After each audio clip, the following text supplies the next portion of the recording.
what is the easy exit agreement? Well, I'm going to be going over that with you. I'm going to be sharing the PDF version of it so you can see firsthand what it is. But let me explain it to you. I'm going to go ahead and pull it up though so that you can kind of see it in the background while I talk about it. So first off, I want to explain why I created this document. I created this, well, for a couple of reasons. First, before I became a real estate agent, I bought and sold a couple of properties when I was a computer programmer, and I was very dissatisfied, felt taken advantage of. I just did not feel like for such large fees that I did not get the service. When you have to beg a realtor to come to closing and they don't even know you're closing that day, that gives you problems when you're taking the pictures for them because you don't like the pictures that they put on there.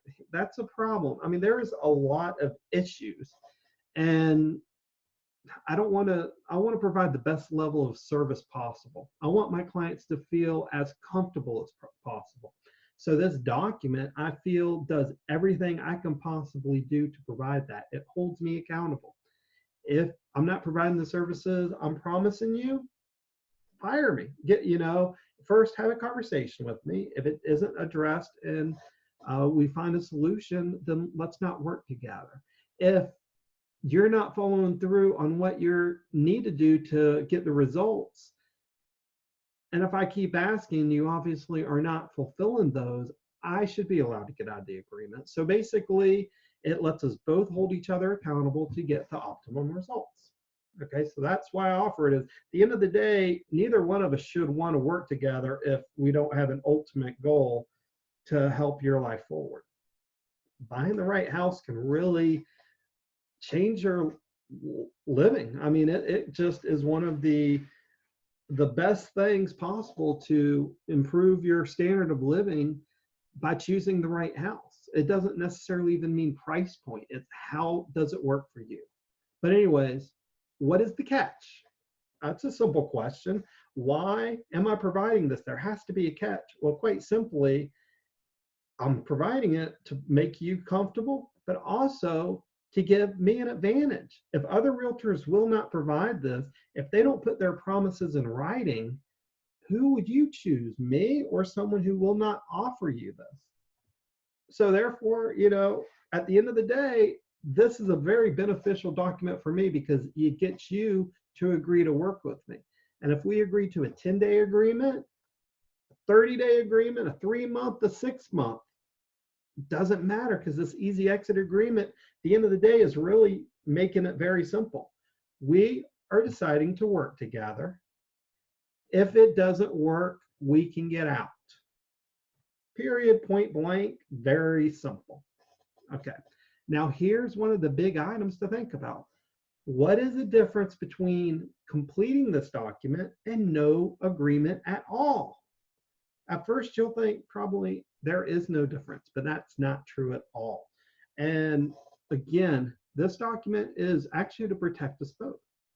Because as a realtor, my job is to guide, protect, and give you an advantage. The South Carolina Real Estate Commission tells the real estate agents, you cannot provide professional services to customers who have not agreed to work with you. While you're still allowed to take customers in other people's houses, which I don't think actually should be allowed, you're not supposed to notify them of problems you're seeing, giving them advice on things to stay away from, or position yourself to get the best results. At the end of the day, you're a professional door unlocker, and that's not a role I want to be in. So if I start providing you professional services and I don't get anything signed, I'm putting myself at jeopardy. The Real Estate Commission will say, Drew, you provided implied agency. Now we're getting into the legalese, okay?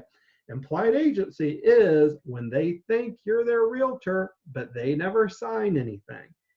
They could be putting themselves in a bad spot where if you were ever the agent for the seller and they wanted to buy that house, you would have information. If your job was to guide, protect, and give an advantage now to the sellers, that wouldn't be fair to them, right? So basically, at the end of the day, I can't provide implied agency. The real estate commission will come down hard on agents who provide implied agency or commit fraud. I choose to do neither. So, you know, when I first meet people, because a lot of people, I get a lot of people who may be moving in the area and haven't met me before, who found me on my website, who referred to me from, my past clients. And with all due respect, they don't know me yet. They don't have trust in me because I haven't earned that in their lives. And this document is me saying, this is the way that I hope you'll let me earn your trust. I don't know a better way than putting my promises on paper to get that started. So I hope that document helps. Just reach out to me if you have any questions on this. I think it's a pretty simple document. And again, we can go over it real quick. So I'm going to scroll through it. So you can always pause the YouTube video to try to peek at it. There's no fine print. I can always provide it to you. Just reach out to me. But again, it's simply the agreement where you are not trapped in a long-term one-sided agreement. Fortunately for my industry, 80% of home buyers and sellers were dissatisfied with the performance of their agent. It usually comes down to lack of communication, either lack of skill for that agent, or not creating proper expectations for each other. Okay. My pledge is to provide you the highest level of service. My commitment to this pledge is 100%. Your right is to evaluate whether I live up to the standard. This document is combined with the client and realtor expectation or exclusive buyer agency agreement. And I will make some more videos with this. This is very simple. The client and realtor expectations is kind of the drummed down version from the exclusive buyer agency. This is more the legalese document. The expectations document is where I take 4 pages of the legalese, boil it down to 1 page, actually put a little bit more in there, and it's saying what I expect of you and what you expect of me. And that way, every business agreement should have expectations determined up front. I look forward to talking with you soon. If you need anything, just reach out to me, email, call, text. Text actually does work better than calling because when I'm in appointments, I won't interrupt that appointment, but a lot of appointments, I do have time to check my text messages.